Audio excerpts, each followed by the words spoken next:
The Chaser Report is recorded on Gadigal land. Striving for mediocrity in a world of excellence. This is the Chaser Report. Hello and welcome to the Chaser Report with Dom and Charles. Now, it is Tuesday, Wednesday, what is it? I don't know, fucking Thursday or whatever. It's about 7 p.m. I'm already in my pajamas. I'm not fucking doing an episode for today. So what I have suggested to everyone, and they have agreed because they are wonderful people, is that what we should do is we should look back to a time when I was absolutely, completely right about everything. We're going to do a rerun of the OceanGate Titan episode where days before anyone else, I predicted exactly how it would go down. Now, keep in mind, this episode went to air even while it was like Schrodinger's OceanGate. It was Schrodinger's submarine. We did not know what had happened to this submarine, whether they were alive, whether they're dead. Nothing was known. And yet, somehow, like always, I was completely right. Here we go. Now, Charles, you got some news for us. What's happening? So there's the horrible, tragic, but very gruesomely fascinating story of the submarine that is stuck Oh, you're somewhere. not going to do the... It's in the balance. We're not doing jokes about dead people. Let's point out that as we record this, it's in the balance. We don't know whether it's going to be found. Yeah. There's apparently still air. I think it's going to remain in the balance for a few weeks, Dom. By the time you hear this, it may have been resolved one way or the other. But how are we to know? How are we to know? But look, I don't want to focus too much on gleefully talking about, people being brought down there by their own hubris. But I do want to say, I think that this story is just almost the example of the perfect modern metaphor. You know how the Titanic was a metaphor for 1912, Sure. So you had thousands of people boarding this boat and all the poor people then drowned. Because it was this sort of Gilded Age and that's what you did to poor people. This submarine, the details of this submarine is fascinating, right? Let's get on to that right after this. Okay. And see if Charles can bring it back. So there's 5 people on board this submarine, which I think is very much like nowadays. Like we've got this billionaire class who get to do things that nobody else does. Like whereas in 1912, at least the poor people got to get on the disaster. Yes, now it's silly mini vehicles like Jeff Bezos's Blue Horizon, Branson's Virgin Galactic, which has already been cancelled, by the way. And then this mini sub going down to look at the Titanic. Didn't James Cameron already establish the blow the trays of obscenely rich people going down to gawk at a graveyard? Well, but this is to commoditise it and make it into a sort of tourism for billionaires, basically. Of course. And it wasn't just one. It was widely reported that there was one billionaire on board. It wasn't. There were 2 billionaires on board, and arguably 3, right? So there was that British billionaire that everyone knows about.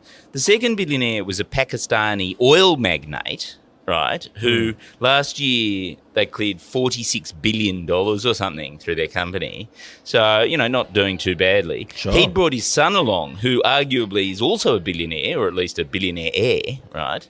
And then the other 2 people on board were the experts. I mean, one was the CEO of the ocean liner, and then the other one was a scientist explorer guy, right? So it's essentially, instead of just having sort of thing that everyone gets to thing, it was very much, I think it's very metaphorical that it's just literally billionaires and experts were the only people who were even allowed to board this floating metaphor. It's actually sinking metaphor. It's quite extraordinary, isn't it, to think, I hadn't quite viewed it in these terms until now, Charles, that you've got people going and gawking on a watery mass grave and thereby potentially consigning themselves to an elite grave. Oh, it's not a mass grave, a tiny little billionaires and experts only grave, potentially. It is Titanic too, and what the great thing is James Cameron gets to make a sequel. Like, I mean, it writes itself. And also, can you imagine, like, there will now be tourists wanting to go and view Titanic 2. Both grave sites. Yes, exactly. Oh, man. So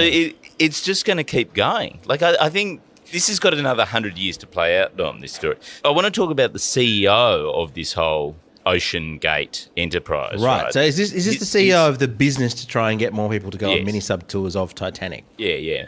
His name's Stockton Rush, right? And Great name. Great name. Except maybe if you're wanting to sort of be an attention to detail person and not rush on I imagine like a fast-talking Josh Brolin will play him in the adaptation. Yeah. Oh, no, he is the Elon Musk of the sea, this guy. Like, wow. Give Elon 5 years and Elon Musk will be the Elon Musk of the sea. But anyway. He gave this wonderful interview on CBS last year where he was just laughing at how unsafe the whole thing was. One detail that's come out just in the last 24 hours or so is that the safety concerns, there were details, things like, so the window, there's one window in this little submersible vessel, right at the front. Yeah, right. So you have to, if you go on it, you pay $250,000 US to go on this submersible, and then you've got to take turns in looking out onto the Titanic or wherever you are. Really? So you pay $250,000 for a tiny porthole that you got to share. Yes, and then there's cameras on the outside, so most of the time you just spend looking at the screen. Every modern experience has to involve screen time, doesn't it? It's more real than seeing it with your own eyes. Exactly. So, but the window that Stockton Rush put in, the manufacturer of this window refused to safety rate it beyond depths of 1,300 metres. And this submersible has to go down 4,000 metres. So it's like 3 times as deep as what it was safely able to do. So am I right in thinking that underwater pressure escalates in a non-linear fashion? So the deeper you go, it's not as though it's 3 times more pressure. It's dramatically more pressure than that. I read this fascinating thread written by engineers about the engineering sort of like the catastrophe hubris that is that underwater represents, right? Which is, so they were asking this astrophysicist engineer, like who does space things, what the pressures were, and he said, it's nothing like space is so much easier than the sea, because with air pressure and the pressure on a vessel, you're dealing in space with pressures between 1 atmosphere, which is what humans can survive in, and 0 atmospheres. You've actually only got a little bit of pressure to worry about, and actually all the pressure is coming from the inside, which is really easy to manage. With undersea vessels, when you get to those depths, you're under, it's something like 700,000 tons of pressure or something per square inch. It's some ridiculous amount of pressure.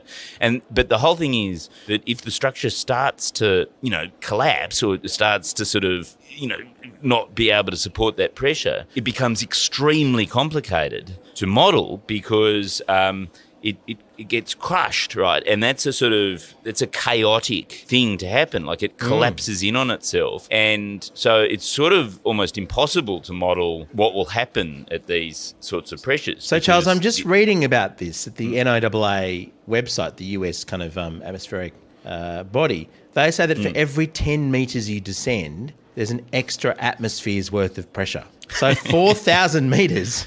Yes. You're getting 4,000 times. And apparently whales can do it because their lungs collapse. But humans, not so much. So the windows were rated to 1,300. Now, I'd just like to pick up the metaphor idea here. Sure. Now, which is, so thousands of people were allowed to board the original Titanic. Yes. And the poor people just didn't get a window. Whereas this time round, there is only one window. Not even the rich people get a window. It was such a shitty little experience. Anyway, and then the other great detail that this Stockton Rush guy said in the CBS interview last year was how he was boasting about how the whole vessel only has one button. Wow. And they use a PlayStation controller. It's literally a Logitech PlayStation controller to steer the thing and stuff like that. Like, it's literally an off-the-shelf thing that you can buy at a computer store, which was actually built in. Somebody tracked down the exact model, built in 2005, and was actually originally developed for Windows Me. Do you remember? I do remember. I can't believe there's a relic of Windows Me that's lost. I mean, the lives are sad, but that controller is the only Windows Me controller on the planet that still works. Well, no, it's funny that actually, because there were gamers commenting on it, saying that controller notoriously had a lot of drift. Oh no! so you know, who knows? Maybe they will turn up. They'll just be like, you know, thousands of kilometres somewhere else because of the fucking controller.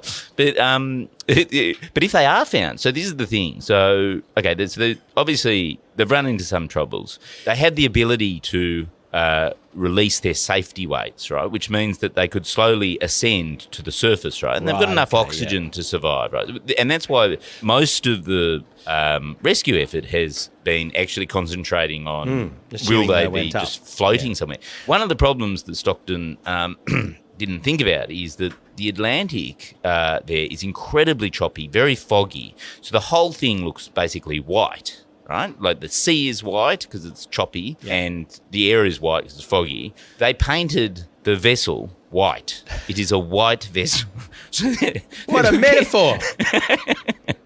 I know. So it's invisible, essentially, is what you're saying to it's essentially white so on white. But I mean, very cool at a Puff Daddy party. Yeah.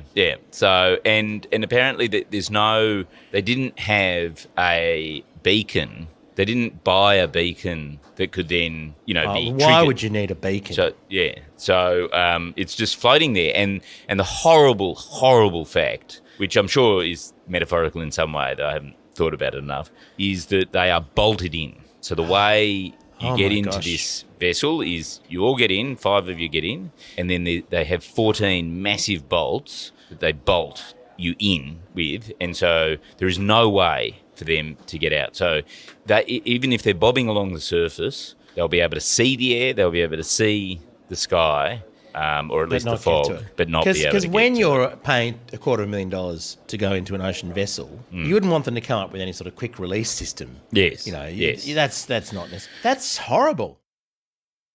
The Chaser Report.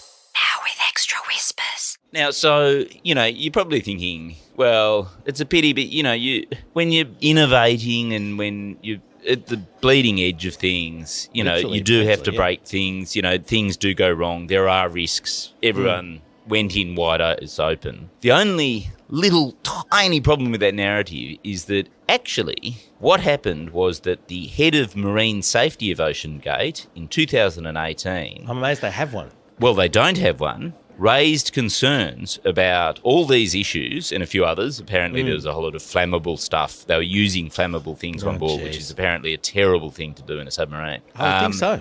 And so he tried to raise the alert on all this, and OceanGate's CEO, Stockton Rush, sacked him, right? And then he had a prolonged lawsuit against OceanGate, and it was a whistleblower lawsuit, and... part of the whole thing was part of the rest things that he was seeking, which he ultimately didn't get because OceanGate's lawyers were, better funded than this poor whistleblower, was he wanted the customers to be informed of all the safety problems with this vessel, like the rating of the non-rating of the windows and the controller, the bolts, and the lack of beacon and the bolts and all that sort of stuff. I mean, I think if I was bolted into a submarine, I'd paid $250,000, and I saw that it was being piloted with a Logitech gaming controller, I think I'd ask to undo the bolts and get the fuck out of there.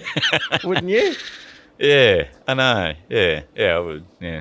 So anyway, I just thought, presumably you'll hear a lot of stuff about this in the coming days. And look, we hope they survive, because I want to hear the story of what the hell it was like. Yes. Oh, it'd make a brilliant... it'll make a brilliant horror movie either way, won't it? I mean, it's just... do you suffer from claustrophobia? I'm the world's worst claustrophobic. I don't normally. No way. I think this would be the experience that made me realise I had it. I mean, being bolted into this tiny tin can, what do they do about going to the bathroom? I know it's an indelicate question, but are they just all basically shitting next to each other for 5 days? Well, there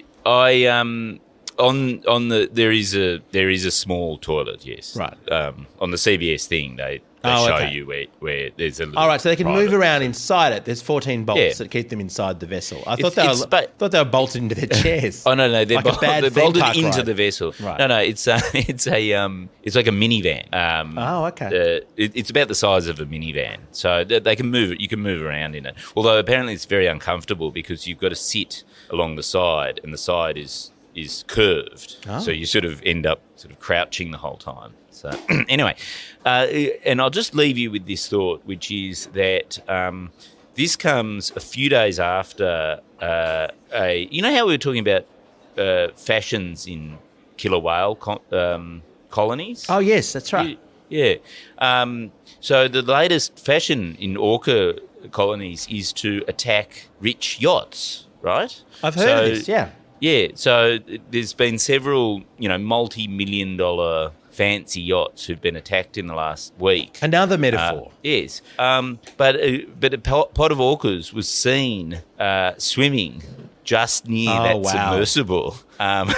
Just before knocking that on thing. the glass. So I'm just saying there's a whole conspiracy theory angle to this that is yet to come out. But I think the orcas did it, Dom. Wow. Well, what an extraordinary episode this is. Charles, this has been fascinating. I didn't know all these details. I'm just looking at the New York Times website just to date this, just to prove that they're not dead yet as we record this. And the top story on their live blog of the event, very big story on the New York Times website, industry leaders had significant concerns about Titanic tourist sub. And it's basically just explaining in detail that everyone thought it was a death trap, basically. So yeah, that's not good. Look, if we're being a little bit sort of cynical about it, you know how, there is an argument to say that billionaires shouldn't exist. Sure. Well, they're doing their darndest. It feels like they're doing their darndest. I think it might be a self-solving problem. Well, give the orcas a chance. I don't know that they're going to be able to bring down Jeff Bezos's $500 million yacht that he just. Every time I think about ordering Amazon now, I just remember Jeff Bezos's yacht and think I just can't give that man more money. You can't. But if anyone can bring them down, competitors can't do it. But I think the orcas might find a way. Well, there you go. That's anyway, and so I suppose my final point is, as you hear all this, all these theories over the coming weeks, and the idea that they went in eyes wide open. I think the point is they didn't. Like literally, these customers. It was like they were being sold a Tesla and they weren't told that it keeps crashing and self-exploding on the road and stuff like that. And I'm just remembering that Elon Musk offered those poor people stuck in the cave a mini submarine. Do you remember? Now, yes. That would be the one vessel that makes this one look seaworthy, I'm thinking. Just wait till Elon launches underwater Tesla. It'll come in. Look, I'm waiting for Elon to launch a ridiculous takeover offer for OceanGate any day now. Yes, and surely he should be mounting a rescue mission for his fellow billionaires. Anyway, Charles, fascinating story. He did actually tweet out that they're using Starlink internet to coordinate the rescue mission because it's the only internet you can get out in the middle of the Atlantic. So that, and Charles, I just hope we don't have to take this episode down in a few hours when they find the submarine under very tragic circumstances with a telltale sort of Orca signature. Orca, on the cracked glass. I, for one, welcome our Orca overlords. Our gurus from Rogue, we're part of the Iconoclast Network, and anyway, that's all. See ya. Welcome, Orcas.